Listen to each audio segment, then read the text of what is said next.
and more recently, malicious URLs.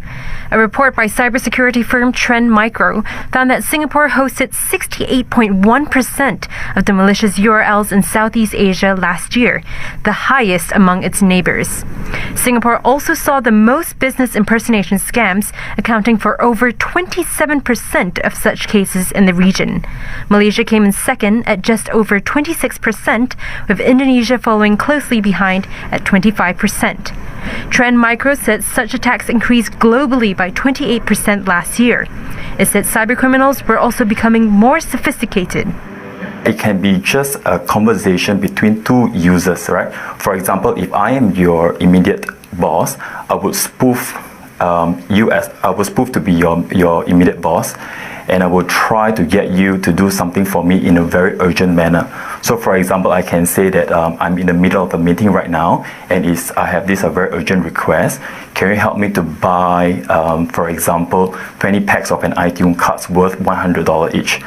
Spoofed emails may not be so obvious at first glance. If you look at my computer, this is an example of a genuine email address. Now I'm going to bring up another one. They look almost identical, but if you look carefully, the first letter is an I instead of a 1. Now this is one way scammers can deceive victims into thinking that the email is genuine. One expert says the report's findings are not unexpected, given Singapore's high internet connectivity.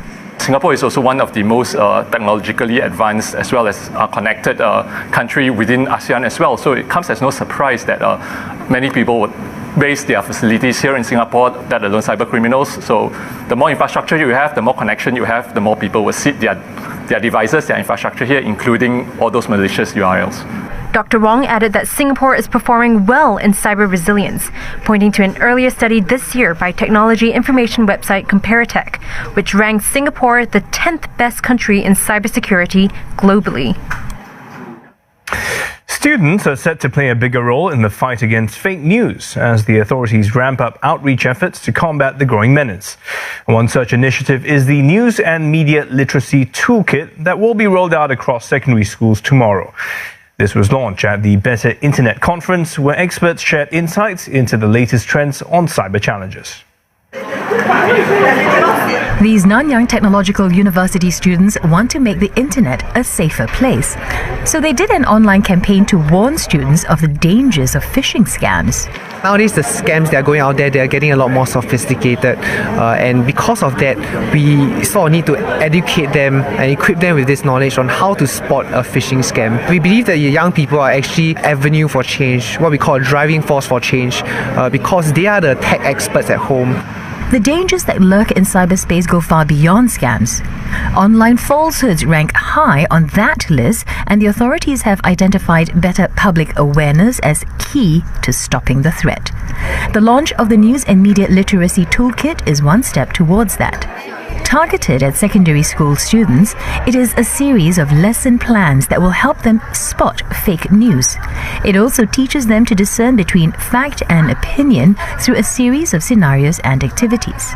Children are the most voracious media consumers, and at the same time, children can play a very helpful role in terms of not just educating their peers, but also educating their family members about technology, because children are extremely familiar with technology, and so they would be among the best ambassadors out there in terms of helping to spread the word about the importance of critical thinking and discernment. Communications and Information Minister S. Iswaran stressed that the defense against fake news has to be multi-pronged. Ultimately, the integrity and reliability of the internet and social media lies in the hands of netizens. And that is why the importance of strengthening Singapore's media and digital literacy cannot be overemphasized. It will require a whole of Singapore effort involving students and parents, citizens, industry, and government, all working together to tackle the problem of deliberate online falsehoods. Mr. Iswaran added the ministry is consulting academics and relevant agencies on the development of the National Framework on Information, Media and Cyber Literacy. It will provide a set of guidelines for organizations running digital literacy programs. A necessary skill indeed in this day and age of technology. Well, still to come on News 5, the Singapore Contractors Association calls for an immediate safety timeout at all construction sites. Plus, a 23-year-old to be charged with murder after a man is found dead at Sungai Kadut Loop. My Mitsubishi Electric StarMax Aircon saves me energy and money. It's easy to clean and is so quiet.